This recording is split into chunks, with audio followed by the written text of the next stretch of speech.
네, 함께 하실 말씀은 로마서 12장 1절입니다. 로마서 12장 1절 한 절만 함께 하도록 하겠습니다. 말씀의 섬김으로 초대라는 제목으로 함께 하고자 합니다. 원래는 로기코스 라트레이라로 초대 이렇게 했더니 이 말씀 제목 어떠냐니까 무슨 소리인지 하나도 모르겠다고 하지 말라고 그래서 제가 말씀의 섬김 한글로 번역을 해보았습니다. 그래서 로기코스 라트레이라가 뭔지 우리 함께 살펴보고자 합니다. 그러므로 형제들아 내가 하나님의 모든 자비하심으로 너희를 권하노니 너희 몸을 하나님이 기뻐하시는 거룩한 산 제물로 드리라. 이는 너희가 드릴 영적 예배니라.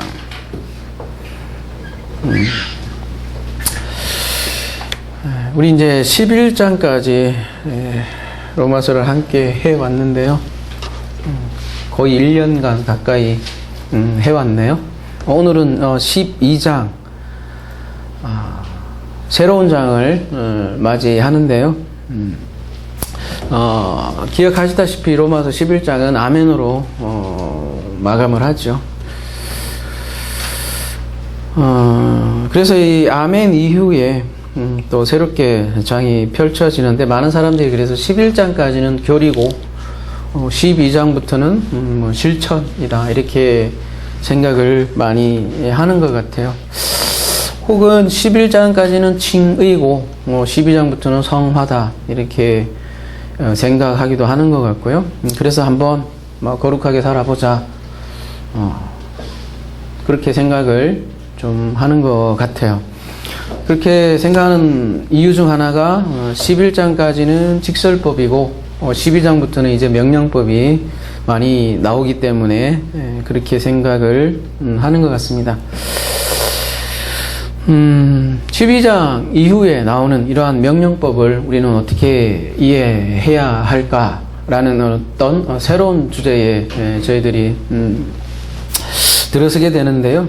이 12장 1절을 어떻게 이해하느냐에 따라서 12장 이후의 명령법을 우리가 어떻게 이해하느냐에 중요한 어떤 방향을 결정하는 아주 중요한 본문이 로마서 12장 1절입니다. 그리고 로마서 12장 1절은 12장 이후를 대표하는 말씀이기도 하고요. 그래서 이 12장 1절을 어떻게 이해하느냐에 따라서 12장 이후 전체의 이해가 달라질 수도 있기 때문에 오늘은 이 한 절만 제가 잡고 집중적으로 여러분과 함께 말씀을 좀 나누려고 합니다. 그러니까 12장 1절을 제대로 이해해야 12장 이후의 명령법을 우리가 제대로 이해할 수 있기 때문이죠. 그래서 아주 중요한 말씀입니다. 우리 로마서 1장 16절, 17절을 우리 로마서의 주제라고 하지만 그 12장 이후의 주제절은 당연코 12장 1절이라고 할 수 있을 것 같습니다. 그래서 오늘 12장 1절 아주 주의 깊게 다른 언어 때보다도 한 절 한 절 우리가 함께 보고자 합니다. 오늘 본문은 파라칼레오로 그래서 시작을 합니다. 제일 강조하고 싶은 단어를 헬라어에서는 이렇게 앞으로 빼는 경향이 있어요. 어떨 때는 동사가 나오기도 하고, 어떨 때는 접속사가 나오기도 하고, 어떤 강조하는 바를 앞에다 놓는데요. 이 12장 1절을 어떻게 이해하느냐가 12장 이후의 내용을 이해할 수, 어떻게 이해하냐에 따라 이해의 방향이 다르다고 했죠. 마찬가지로 이 파라칼레오로 시작을 하는데 이 파라칼레오가 말하자면 12장 전체를 그 이후를 전체를 지배하는 단어이기도 하죠. 가장 중요한 지금까지 계속 하나님의 일하심에 대해서 말씀을 했어요. 그리고 아멘으로 종료를 하고 새롭게 전개되는데 그때 등장하는 단어가 파라칼레오란 말이죠. 그러니까 이 파라칼레오를 또 우리가 이해할 필요가 있겠죠. 파라, 옆에란 뜻이죠. 칼레오, 부르다라는 뜻이에요. 보시면, 그죠? 옆으로 부르다라는 뜻이죠. 옆으로 부르다. 그래서 초청하다라는 뜻입니다. 우리가 산상수훈에서도 사실 함께 본, 그런 단어인데요. 가장 기본적인 뜻은 부르다에서부터 나온 단어죠. 어디 곁으로 이렇게 부르는 거예요. 여러분이 잘 아시는 에클레시아, 그죠? 에크는 뭐뭐 밖으로 라는 뜻이죠. 그죠? 밖으로 칼레오, 불러낸 존재들을 에클레시아다 이렇게 얘기할 때 그 에클레시아 가장 기본 어건이 되는 게 칼레오죠. 그 같은 칼레오를 공유하고 있는 것이 파라칼레오예요. 그래서 파라칼레오는 가장 기본적인 의미는 부르다, 불러내다, 초청하다, 그런 뜻이죠. 여러분이 잘 아시는 이사야 43장 1절 말씀 함께 보면요. 야곱아 너를 창조하신 여호와께서 지금 말씀하시나 이스라엘아 너를 지으신 이가 말씀하시느니라. 너는 두려워하지 말라. 내가 너를 구속하였고 내가 너를 지명하여 불렀다. 이렇게 카라 불렀나니 너는 내 것이라 이랬을 때 이 카라가 헬라어로 얘기하면 칼레오라는 거죠. 너를 지명하여 불렀느니 너는 내 것이다. 이러한 존재들을 우리가 에클레시아, 교회다 이렇게 얘기하는 거죠. 하나님이 부른 그런 존재들, 하나님이 불렀다. 그게 사실 교회이고요. 교회가 그래서 천국과도 같은 의미죠. 초대받은 자들이죠. 우리가 11장에서는 하나님의 긍휼에 대해서 우리가 살펴보았죠. 그리고 유대인과 이방인 모두를 향한 하나님의 긍휼에 대해서 우리가 함께 살펴보았죠. 하나님의 긍휼이죠. 이 하나님의 긍휼로 어떤 이들을 초대한다는 거죠. 근데 어디로부터 초대를 하느냐 하면은 베드로전서 2장 9절 가볼게요. 너희는 택하신 족속의 왕같은 제사장들이요 거룩한 나라요 그의 소유된 백성이니 이는 너희를 어두운 데서 불러내어 칼로해서, 그죠? 어두운 데서 불러내어 그의 기이한 빛에 들어가게 하신 이의 아름다운 덕을 선포하게 하려심이라. 불러냈다라는 거죠. 근데 어디서부터 불러냈냐면 어둠으로부터 불러냈다라는 거죠. 그러니까 이 파라칼레오라는 거는 그러니까 이 권하다, 건면하다 이렇게 번역이 되어 있는데요. 건면한다는 것 자체가 사실 내 옆으로 이렇게 초대하는 거예요. 오게 하는 거죠. 옆으로 부르는 거예요. 옆으로 부르는 거. 그러니까 무슨 얘기냐면 건면한다는 얘기는 그 사람이 어디에 있고 그 있는 자신에게 옆으로 부른다는 거예요. 무슨 얘기냐면 그 사람은 경험이 있는 거고 그러한 경험이 있는 자기 자신 바울 옆으로 그 사람을 부른다는 거예요. 초대한다는 얘기죠. 그러니까 어두운 데서 불러내어 자기 옆으로 세운다라는 의미가 칼레오라는 거죠. 우리 로마서 1장에서는 우리의 어두운 자아상들을 보여줬잖아요. 한번 가볼게요. 로마서 1장 25절에는 이는 그들이 하나님의 진리를 거짓으로 바꾸어 피조물을 조물주보다 더 경배하고 섬김이라 주는 영원히 찬송하시리로다. 아멘. 이렇게 되어 있는데요. 이때 어두워진 예배라고 해야 될까요? 그죠? 이때 뭔가 잘못된 예배에 대해서 언급을 하고 있고, 그렇다면 이것에 대해서 그럼 참 예배란 무엇인가 이렇게 질문할 수 있지 않겠어요? 참 예배란 무엇인가 이렇게 되물을 수 있는데 그에 대한 답이 오늘 제목인 로기코스 라트레이아입니다. 제가 왜 마지막 거를 먼저 얘기를 하냐면 이렇게 이해를 해야 돼요. 내가 너희를 초대한다, 초청한다. 어디로?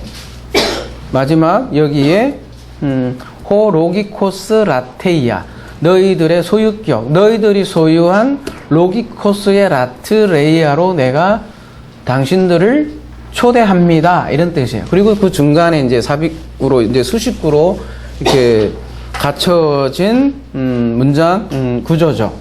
그래서 우리가 로기코스 라트레이아 굉장히 생소한 단어일지도 모르겠습니다. 그죠? 헬라어니까 그죠? 우리가 근데 이 흔히 듣던 무슨 말씀이냐면 이게 영적 예배로 여러분이 알고 있는 그런 단어이죠. 영적 예배라고 되어 있는데요. 라트레이아 우리가 하나하나 봅시다. 오늘은 라트레이아가 원래 예배라고 번역이 되어 있는데 원래 라투리오 스트롱코드 3000번에서 온 건데요. 섬기다 라는 뜻이에요. 라트레이어가 그래서 엄격히 얘기하면 정확히 번역하면 섬김이다. 그렇게 번역을 해야겠죠. 섬김. 영어로는 그래서 서비스예요, 여러분. 그죠? 영어권에서 예배를 서비스라고 해요. 그죠? 근데 서비스하고 월십은 약간 달라요. 서비스는 섬김 개념이고 월십은 어떤 예배라고 해야 되나요? 섬김과 예배가 크게 차이는 없겠지만 영어로는 뉘앙스가 많이 다르잖아요. 그죠? 그래서 월십에 해당하는 헬라어는 프로시큐라고 또 따로 있죠. 그래서 라트레라를 그래서 섬김이라 이렇게 정확히 얘기하면 그렇게 번역할 수 있겠고요. 그럼 로기코스는 뭐냐? 우리 영적 예배다 이렇게 번역이 되어 있는데 그죠? 로기켄의 원형인 로기코스는 그러니까 영어로는 합리적인 리즈너블 이렇게 번역이 되어 있는데요. 영적인 예배라고 한다면 원래 영적이다라는 뜻은 따로 있어요. 푸뉴마티켄이라고 해서 그죠? 원형은 푸뉴마티코스 이렇게 그 영적인 단어를 따로 쓰고 있는데 그 단어를 쓰고 있지 않고 로기코스라는 이 단어를 쓰고 있더라는 거죠. 이게 말이 되는 라트레이아 섬김이다 그런 얘기인데요. 근데 이 로기코스가 뭐냐? 옆에 밑에 보면 합리적인 내셔널 이렇게 돼 있는데요. 원래 3056에서 유래되었다 이렇게 나오는데요. 3056이 뭐냐면 로고스예요. 그죠? 말씀이라는 뜻을 가지고 있는 이 로고스에서 나온 말이 로기코스예요. 그러면 이걸 정확히 번역을 하면 어떻게 번역을 해야 되냐 하면은 이 로기코스라는 단어가 사실 이 성경에 2번밖에 안 나와요. 베드로전서 2장 2절에 가볼게요. 여기는 또 신령한이라고 이렇게 번역이 돼 있네요. 그죠?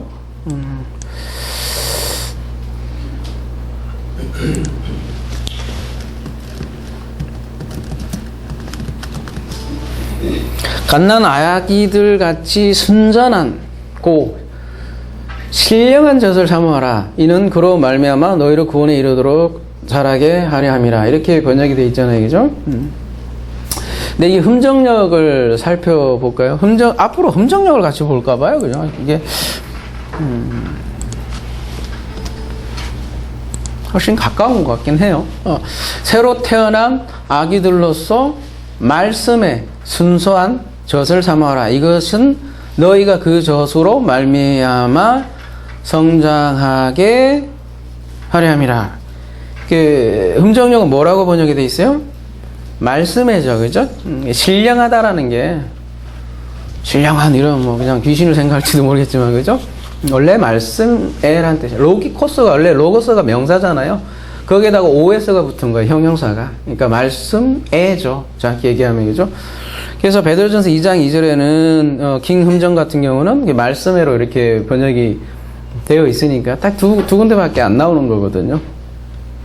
그러면 어떻게 번역을 해야 되겠어요? 말씀에 그래서 라트레이아 섬김이라고 볼 수 있는 거죠. 그래서 오늘 우리 제목이 말씀의 섬김으로 초대라는 말을 앞에다 이렇게 이런 생각을 담기 위해서 제목을 잡은 거죠. 정확히 얘기하면 너희들이 소유한 말씀의 섬김,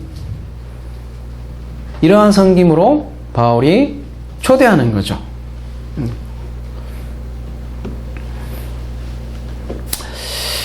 이게 말이 되는 섬김이라는 거죠. 그러면 말이 안 되는 섬김도 있다라는 거네요. 그죠?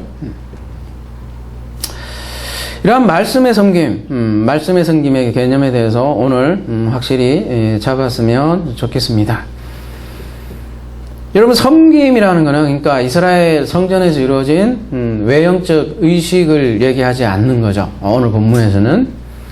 그런 의미에서는 뭐 영적이라고 번역해도 크게 벗어나는 건 아닌데요.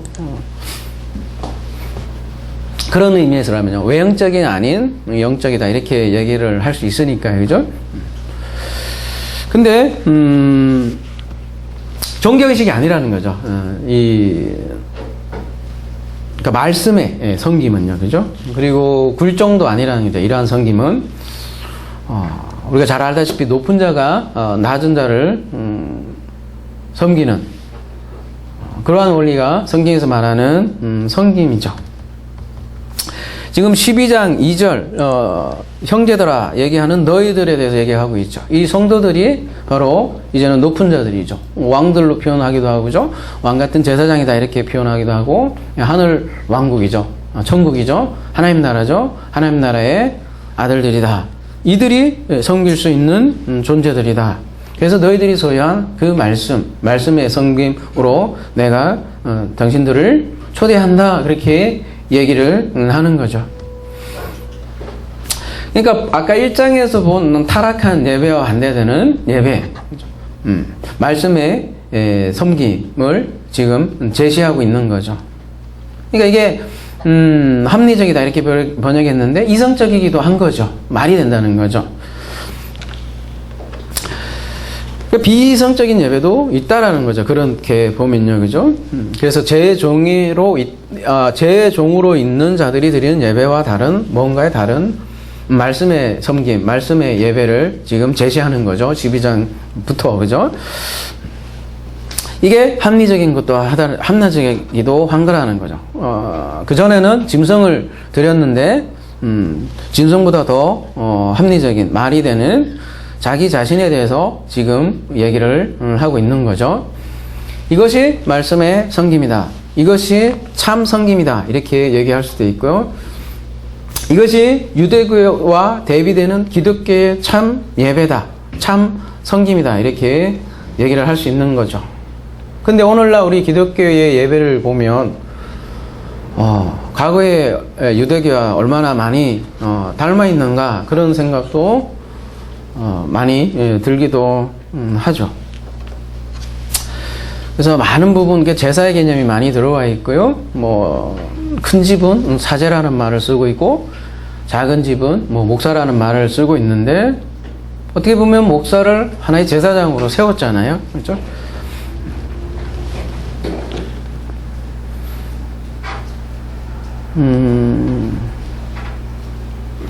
베드로전서 2장 5절 가볼게요.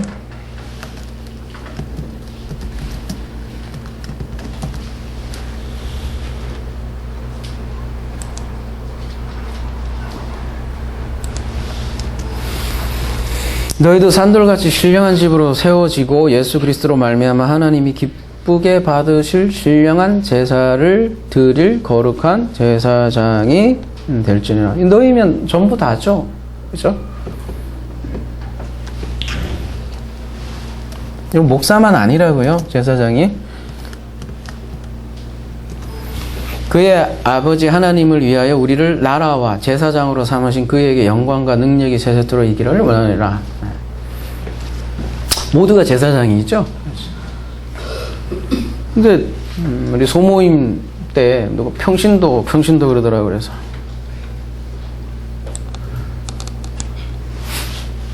평신도 하면 병신도 하고 발음이 비슷하잖아요. 그죠? 병신도를 만들어 놔가지고 말이에요. 병들어 있는 신도를 만들어서 말이에요. 그죠? 병신도라는 이름 자체가 벌써 뭔가 계급화되고 되고 구분이 돼 있지 않습니까? 그죠? 그리고 그 위에 뭔가 제사장이 있는 듯한 그런 뉘앙스로 가고 있다는 거죠. 그게 별거 아닌 것 같아요. 많은 것을 얘기를 하게 되는 거죠. 모두가 병신도라네. 병신도, 목사, 사제가 따로 있는 게 아니라 모두가 그의 나라와 제사장이다. 이렇게 선언을 하고 있는데요. 모두가 제사장으로 말씀의 섬김 아래에 있고 또 말씀으로 섬기는 제사장으로 있는 나라인데 그 나라에도 이렇게 왜 둘로 나누냐 이거죠. 그래서 모두가 말씀의 섬김 아래에 있고 그 말씀의 섬김으로 지금 초대하고 있는데 그게 어떻게 가능하냐. 다시 돌아오면 그러므로라고 시작을 하고 있어요. 오늘 본문은 그러므로 앞에 거하고 뭔가 연관이 돼서 생각을 할 필요가 있겠죠. 그죠? 한글은 이제 논리상 그러므로가 이제 앞에 붙겠죠. 근데 이제 원어상 가장 먼저 나온 건 파라칼레하고 그 다음에 이제 그러므로 이렇게 나온다는 거죠. 아까도 말씀드렸듯이 11장은 아멘으로 끝나요. 그리고 아멘이 되어진 형제들에게 지금 말하는 거죠. 아멘 이렇게 얘기한 그 다음에 그러므로 이런 말이 나오니까 말하자면 아멘의 삶은 무엇인가 이렇게 얘기할 수도 있는 거죠. 그러니까 이 초대를 하는 것도 이 그러므로가 있기 때문에 가능한 거죠. 권한원이 이렇게 번역이 되어 있는데요. 초대한다 라고 우리가 의미를 한다면 뉘앙스가 조금 다르죠. 자기가 그러한 삶을 살기 때문에 초대할 수 있는 거죠. 천국에 초대한다는 것은 자기가 천국에 살아야 되는 거예요, 여러분. 그래야 초대가 가능한 거예요. 지는 안 살면서 어떻게 초대를 합니까, 그죠? 그게 내 옆으로 부른다 이거예요. 내가 이렇게 살고 있으니까 파라칼레아, 내 곁으로 부르는 거죠. 사도 바울이. 그래서 사도 바울이 고린도전서 4장 16절은 반대히 이렇게 얘기하죠. 내가 너희에게 파라칼레아 하느니 너희는 나를 본받는 자가 되라 이렇게 얘기를 하고 있죠. 그래서 파라칼레오 그러므로 너희에게 초대하는 거예요. 앞에 11장이 있기 때문에. 근데 그 너희가 누구냐면 아델포이 형제들이다 이렇게 부르고 있는 너희를 초대하는데 너희들이 이제는 형제들로 이렇게 부르고 있어요. 새로운 가족이죠. 새로운 가족으로 초대를 하고 있고 지금 천국으로 초대하고 있고 교회로 초대하고 있고 새로운 지금 예배에 지금 초대하고 있는 그런 장면이죠.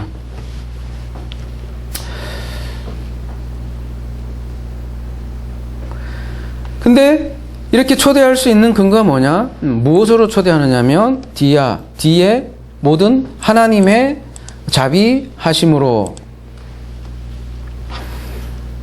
하나님의 긍휼 앞에 11장 내용이 하나님의 긍휼이라고 그랬잖아요. 그게 원인이 있고 그것 때문에 초대를 할 수 있는 거고 그러니까 하나님의 긍휼은 11장 전에 과거의 문제만도 아니고 지금 우리 안에서도 계속 숨쉬는 무엇을 하나님의 긍휼이다 이렇게 얘기하는 거죠. 근데 이 긍휼이 보면 복수로 되어 있어요. 그죠? 긍휼인데 그래서 복수로 되어 있으니까 모든 자비하심으로 이렇게 번역을 했네요. 그죠? 그러니까 왜 복수로 이렇게 긍휼이 되어 있을까? 앞에 11장 내용이 그 복수의 긍휼의 내용이기 때문에 그렇죠. 어떤 내용이요? 이방인에게 향한 긍휼, 또 유대인에게 향한 긍휼, 이 모두를 향한 긍휼을 얘기하기 때문에 모든 자비하심으로 이렇게 번역을 했겠죠. 어쨌든 이 모든 자비하심으로 번역되어 있는 복수는 문법적으로 하면 그걸 강조용법이라고 해요. 강조하기 위해서 그래서 복수를 쓴 거죠. 유대인 그리고 이방인을 향한 모두의 긍휼. 그 긍휼을 통해서 그 긍휼이 있기 때문에 너희를 형제인 너희를 내가 초대한다는 거죠. 그리고 그 다음 나오는 단어가 오늘 아주 중요한 파리스템이에요. 그죠? 여기도 파라스테사이 이게 동사는 그렇고 그죠? 이것도 파라 옆에라는 단어 전치사를 똑같이 가지고 있는 거죠. 파라칼레오는 옆으로 부르는 거죠. 어디 갔어? 왜 갑자기 로마서 11장이야?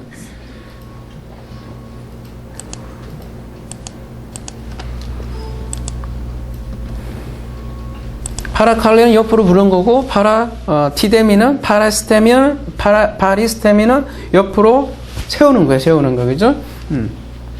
그래서 영어로 보면 스탠바이 이렇게 돼 있죠. 밑에 보면 옆에 서는 거 이거는 아니면 place near 옆에 서는 거 파리스테미는 근데 이제 드리라 이렇게 돼 있죠. 그죠? 드리라 이렇게 돼 있으면 이거를 소위 말하는 명령법이죠. 그죠? 우리 개혁 개정현죠. 드리라 이렇게 되니까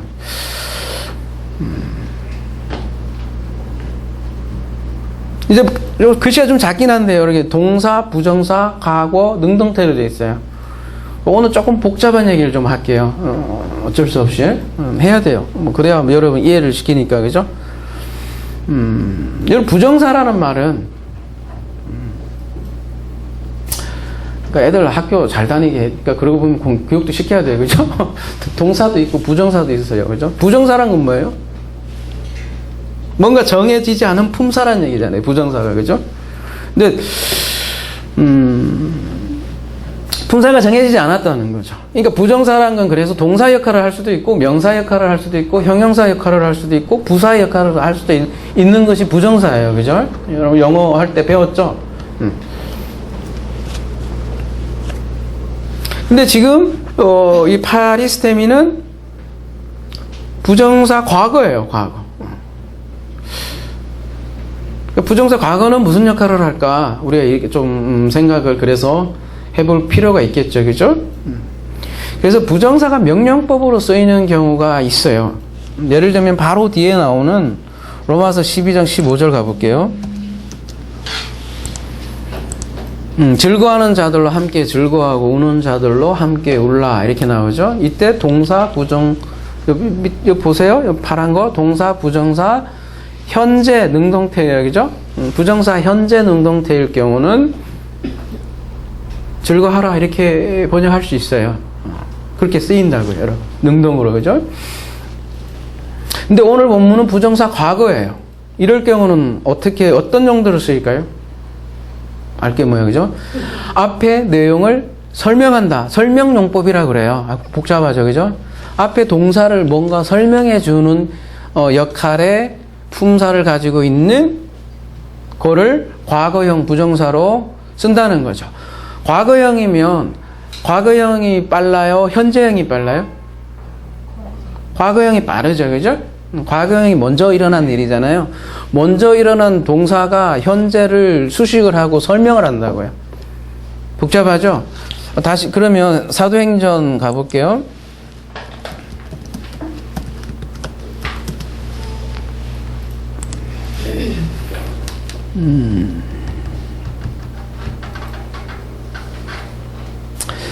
참 강해가 긴 게 이런 것 때문에 길어요. 참 그냥 간단한 얘기인데 그죠? 우리 매일 하는 얘기예요. 그러니까 여러분이 어떻게 보면 복음을 어디 외부에서 나가기 전하기 힘든 이유가 바로 그런 거에 있어요. 하나하나 이게 설명을 해야만 넘어갈 수 있는 산들이 너무 많은 거예요. 그냥 뭐 이렇다 야 말씀에 성김이다 이러면 뭐야 이러고 힘들잖아요. 그죠? 막 설명하기가 그래서 힘든 거예요 이게. 알고 보면 참 간단한 건데, 그죠? 아무튼요, 뭐. 이 글씨가 너무 작네. 일단, 그러면 한글로 먼저 보고.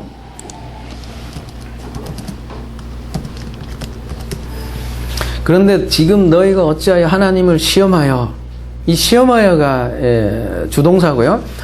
우리 조상과 우리도 능히 매지 못하던 몽해를 제자들의 목에 두려느냐 이렇게 되어 있죠. 요거를 이제 원어로 보시면 시험하다가 동사 직설법 현재 능동태 이렇게 되어 있죠. 그래서 주동사죠.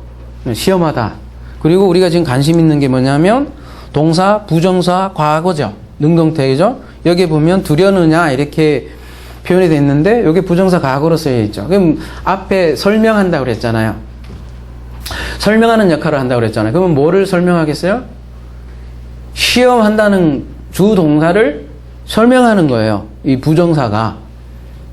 그러니까 말하자면 제자들의 목에 멍에를 두어서 하나님을 시험하는 거라고요. 어렵나? 목에 멍에를 두는 게 과거예요. 그리고 시험하는 건 현재로 돼 있다고요. 그러니까 목에 멍에를 과거에 두어서 시험한다는 거죠. 그러니까 시험하는 것을 설명하는 용법으로 이렇게 쓴다고요. 아유, 어렵다. 나도 어려운데. 다시, 그래서 12장 1절로 오면,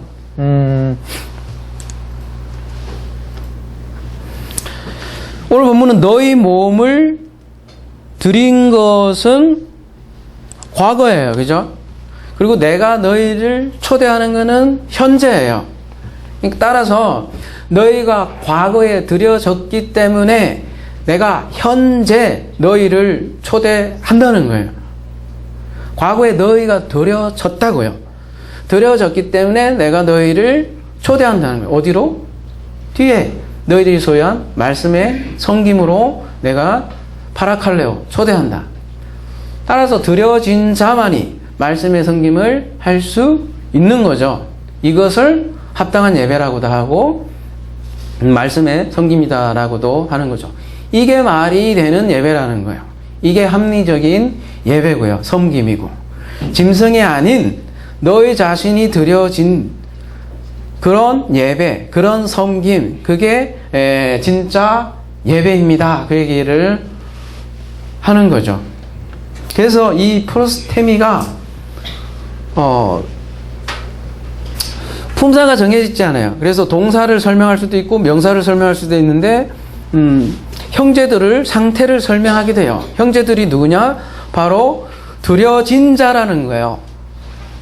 가만히 생각하면 맞잖아. 여러분이 무슨 수로 드릴 거예요, 도대체? 그죠? 여러분 자신을 드린다는데 무슨 수로 드릴 거냐고요. 그죠? 그러니까 바로 디아호, 자비하심, 하나님의 긍휼로 말미암아. 가운데 이렇게 콤마로 찍혀있잖아요. 그래서 드려지는 거잖아요. 그래서 오늘 본문을 이렇게 좀 이해할 필요가 있다는 거죠. 다시 이게 이렇게 긴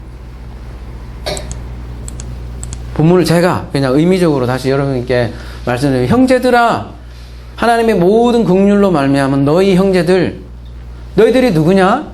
너희 몸은 옆에 똑바로 세워진 존재들이다. 그래서 하나님이 기뻐하시는 거룩한 그리고 살아있는 제물로만이다. 그런 얘기죠.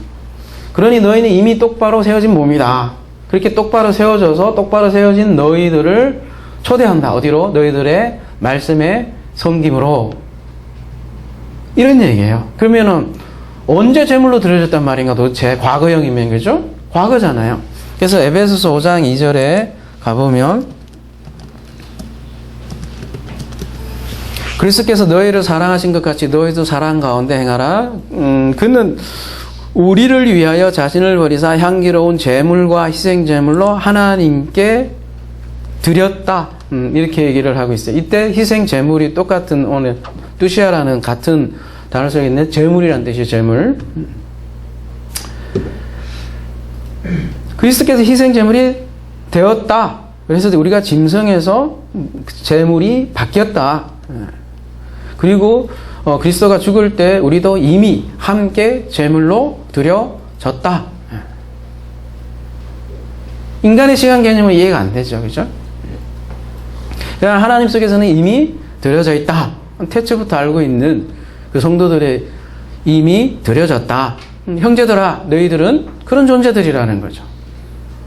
그래서 부정산 앞을 수식하는데 너희들이 바로 그렇게 드려진 존재이다. 그래서 너희들이 바로 우리들의 나의 형제들이다. 그래서 형제들은 이미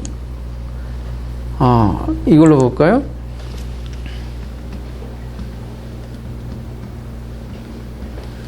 살아있고 거룩하고 하나님이 기뻐하는 제물이라는 거예요. 이 성도 자체가 이미. 그래서 그리스도인들은 더 이상 제사를 드리지 않는다는 거죠. 왜냐하면 그리스도가 구약의 제사를 완성했기 때문이죠. 여러분 제사하면 요즘은 현대인들은 조금 더 그 감이 많이 더 떨어질 수도 있지만, 그죠?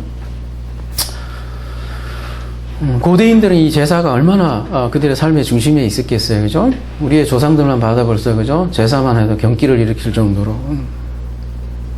그런 배경 속에서 제사를 드리지 않는다? 그거를 깨버리는 게 어떻게 보면 기독교였잖아요? 그죠? 그들의 삶을 통째로 무너뜨린 소식이 사실 복음의 소식이 아니었습니까? 그죠? 그런 제사 개념이 있어서 그런지 지금도 보면 기독교의 예배가 제사 개념이 너무로 가득 차 있더라는 거죠. 아까 베드로전서 2장 5절 다시 한번 볼게요.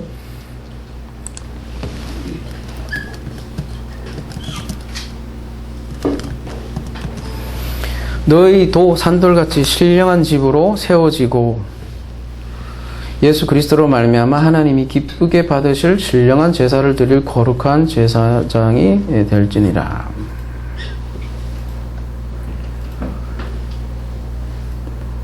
로마서에서는 놀랍게도 우리 몸 자체, 너희 몸이 살아있는 제물이 되어 드려졌다 이렇게 얘기를 하고 있죠. 드려졌다는 것도 어떤 제사 개념이라보다 하나님 옆에 똑바로 세워졌다. 그러니까 이미 십자가 세워졌을 때 십자가만 세워진 게 아니라 너희들도 그리스도와 함께 똑바로 그 옆에 세워졌다. 그렇게 얘기하는 거잖아요. 그렇게 해서 너희가 신령한 집으로 세워졌다. 이 신령한이라고 이렇게 번역이 되어 있는데요. 푸니마티코스예요. 이게 영이란 뜻이죠. 영의 집으로 세워졌다. 성전을 얘기하는 거잖아요. 그럴 때 하나님이 기쁘게 받으실 제물이 되었다. 이게 진짜 제물이다. 그 얘기를 하는 거잖아요. 베드로전서 2장 5절도. 이게 다른 말로 하면 이게 11조다 이렇게 얘기할 수도 있는 거죠. 그렇게 얘기하면 그죠? 이게 제물이다. 돈이 아니다.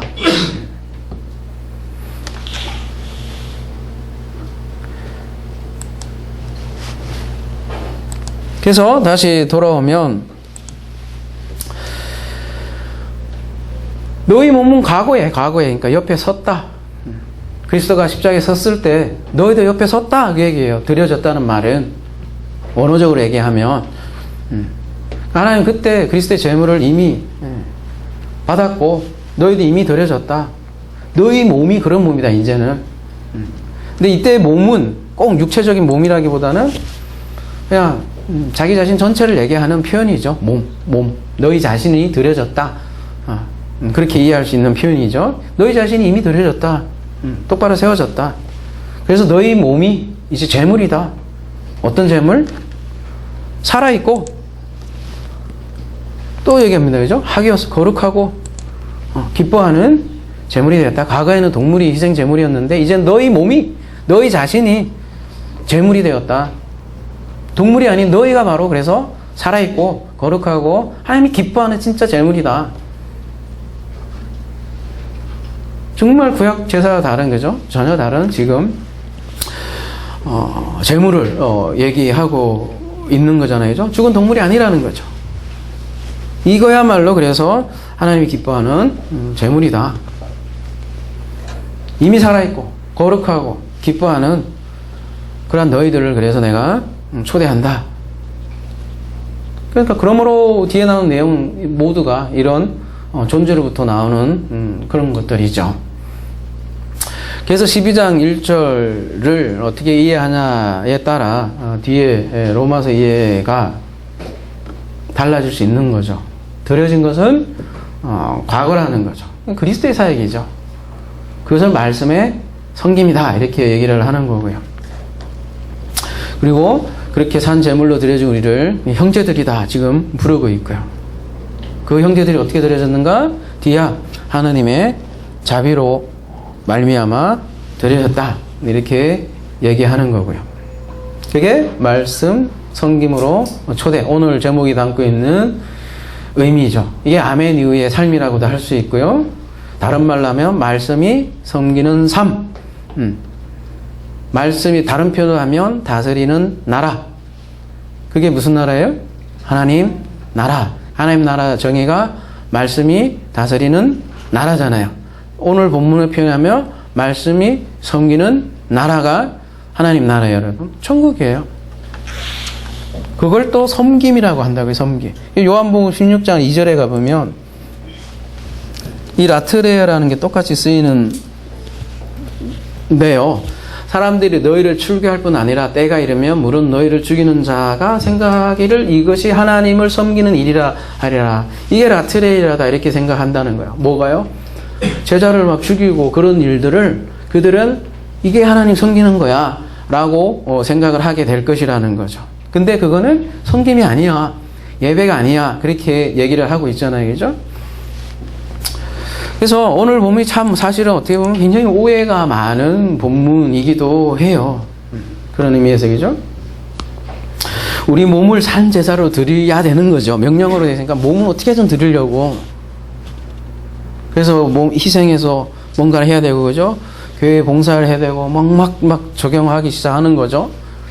11장 앞에까지 실컷 하나님이 일하시면 다 얘기해 놓고, 12장부터 그냥 잉크 마르기 전에 뒤집어요. 그래서 그 유명한 크리스톰은 이렇게 말해요. 제가 한번 읽어드릴게요. 이거 뭐 제가 외울 수 없으니까. 그러면 몸이 어떻게 제물을 드릴 수 있다는 것인가? 크리스톰이 유명한 사람이잖아요. 그죠? 유명한 신학자인데 이렇게 얘기한단 말이에요. 그러면 몸이 어떻게 제물이 될 수 있단 말인가? 이 문장을 이 말씀을 가지고 다시 이제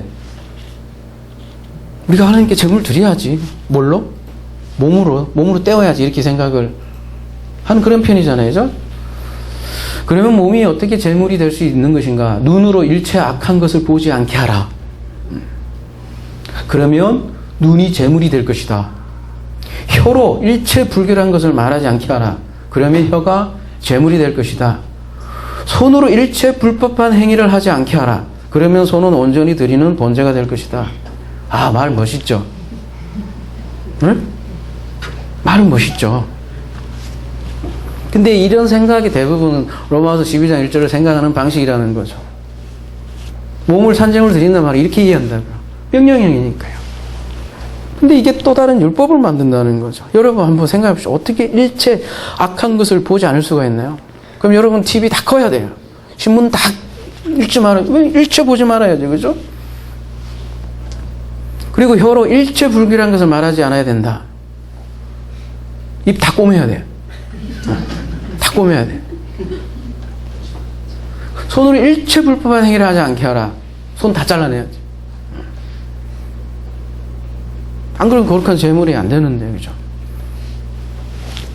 그래서 많은 사람들이 11장까지는 직설법이고 12장부터는 명령법이다. 이렇게 생각해서 완전히 분리를 한단 말이죠.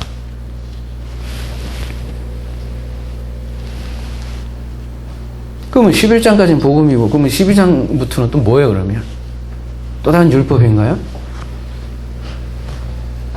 그렇죠? 십계명을 명령법으로만 이해하는 것과 같은 양상인 거죠. 로마서 지금까지 한 얘기가 뭐예요? 그죠? 인간은 신실하지 못했다. 인간은 신실하지 않다. 하나님의 의롭다. 하나님의 의에 대해서 얘기했고, 하나님에 대해서 긍휼을 얘기했잖아요. 실컷 그렇게 얘기했는데, 이제는 그러면 우리가 신실하지도 못해. 이제 아무것도 악한 거 보지 않고, 완벽한 재물의 삶을 이제부터 해 나가자 이러면 나쁜 말은 아닐 수는 있겠죠. 근데 그게 사람을 또 잡는다고요. 전혀 다른 법이 또 하나 더 큰 법이 우리 앞에 선다는, 대부분의 사람들이 이렇게 생각을 한다는 거죠.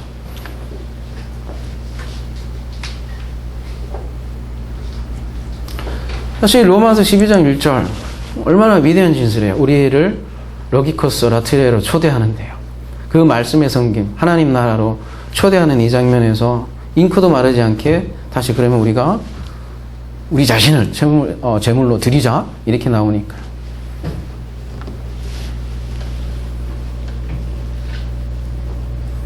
드리려면 확실하게 그냥 어디 산에 가서 십자가 세워놓고 못을 박아서 드리죠. 왜? 가끔 그런 사람들 나오잖아요. 그죠? 그렇게 하지 않는 이상 어떻게 드릴 거냔 말이죠. 그래서 이 12장 1절인 11장과 앞으로 12장의 내용을 연결하는 연결고리인 거죠. 예배. 제가 많이 얘기한 것 같아요. 이거는 하나님의 사역이다. 오프스 데이라고 여러 유명한 말이 있죠.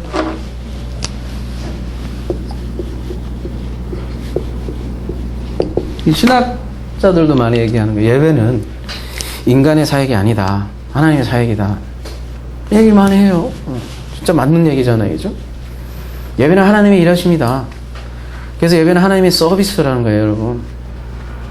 이야기 어려울지 모르지만 우리가 부모와 자녀 간의 관계를 생각하면 조금은 이해할 수 있는 서비스 개념이죠. 애들이 부모님 섬겨요? 솔직한 얘기로 안 섬겨요. 미워 죽겠어요. 얄미워 죽겠어요. 그죠? 근데 내가 생각해보면 내가 더 한 것 같아. 그래서 뭐라 말도 못하겠고 안 섬겨요, 부모를. 이상하게 근데 자식 새끼는 또 이렇게 또 섬긴단 말이죠. 그죠? 원래 이로부터 내려와요. 이 섬김이라는 것 자체가. 우리의 삶 전체가 그렇잖아요. 가만보면 공짜 많죠. 공짜가 진짜 중요한 게 많잖아요. 여러분, 공기 얼마나 공짜예요. 그죠? 모르죠? 또 미래에는 공기도 팔지. 성경 가만히 보세요. 뭐 하나님이 다 먹여주고 그런 얘기 아니에요. 그죠? 만나 얘기도 그렇고, 하늘 양식 얘기 나눈 것도 그렇고.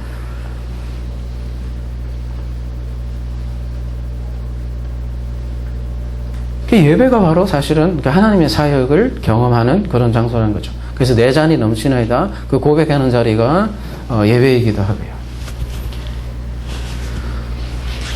하나님의 섬김, 뭐 예배 이런 가장 기본적인 개념을 담고 있는 게 마가복음 10장 45절인데요. 인자가 온 것은 섬김을 받으려 함이 아니라 도리어 섬기려 하고 자기 목숨을 많은 사람의 대속물로 주려 함이니라. 이 인자, 예수 그리스도를 뜻하는 거 아니겠습니까? 그죠? 인자가 온 것은 섬김을 위한 것이다. 그러니까 말하자면 십자가에서 이 일이 이루어졌고, 그런 의미에서 십자가는 하나님의 최고의 예배죠. 사역이죠. 서비스죠. 우리에게 보여준 최고의 예배가 바로 십자가라는 사실이죠.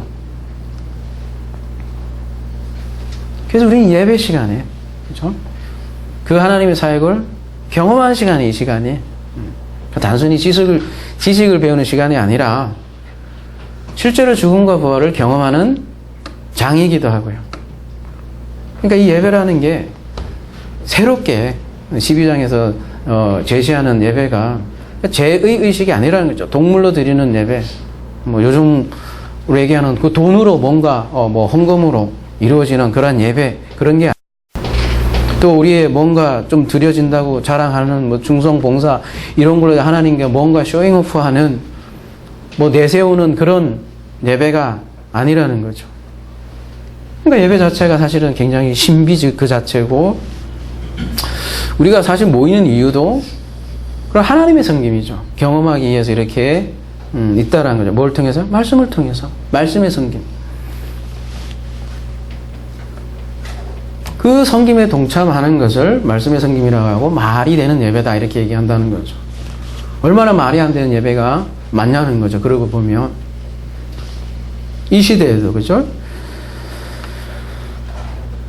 그 하나님의 섬김을 경험한다는 그 자체 때문에 그 예배는 얼마나 경애가 넘치냐고요.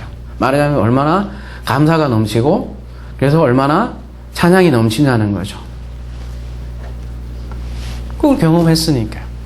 그거를 요한복음에서는 영과 진리의 예배다 이렇게 얘기하는 거고, 로마서에는 로기코스 라트레이라 말씀의 섬김이다 이렇게 얘기를 하는 거죠. 말씀을 맺겠습니다. 그래서 저도 여러분에게 이러한 새로운 섬김에 초대하고 싶습니다. 그리고 이 시대에 우리가 모이는 이러한 섬김은 또한 다른 사람들을 위한 섬김이 될 것이라는 거죠. 그래서 굉장히 중요한 거죠. 모이는 자체가 중요하고, 어떤 분이 우리 저 용문산 가서 그런 고백을 하대요. 이러한 말씀이 전해지는 것도 굉장히 귀한 일이지만 이러한 모임이 뭔가 유지되는 것도 그 대단한 기적이다. 쉬운 일이 아니다. 그런 얘기를 하는 것 같아요. 그래서 이 말씀의 전함이라는 것은 저 혼자 되는 일도 아니고 그냥 하나사랑이라는 뭔가 초대받은 그 형제들이다 이렇게 표현하는 그 형제들이 있기 때문에 중요한 면이 그러한 면에도 있는 거죠. 너희들 예배가 뭐야? 이렇게 물어볼 수 있잖아요. 거기에 대한 새로운 제안으로 사도 바울이 했던 것처럼, 그래, 그럼 너희들이 맨날 그렇게 얘기하는데 너희들이 얘기하는 예배가 뭐야? 이렇게 했을 때 뭔가 얘기할 수 있는 그 예배가 있어야 될까? 아니냐는 얘기죠. 그걸 우리가 경험하는 자리가 바로 이 자리가 돼야 할 것이고요. 우리 하나사랑이라는 이름으로 모이는 우리 무리들이 항상 고민하고 이 시대에 어떻게 펼쳐져야 될 것인가를 함께 고민해 가야 할 또 새로운 문제이기도 한 거죠. 아무쪼록 이러한 말씀의 섬김을 늘 경험하며 사는 그런 우리 하나사랑 되기를 기도합니다.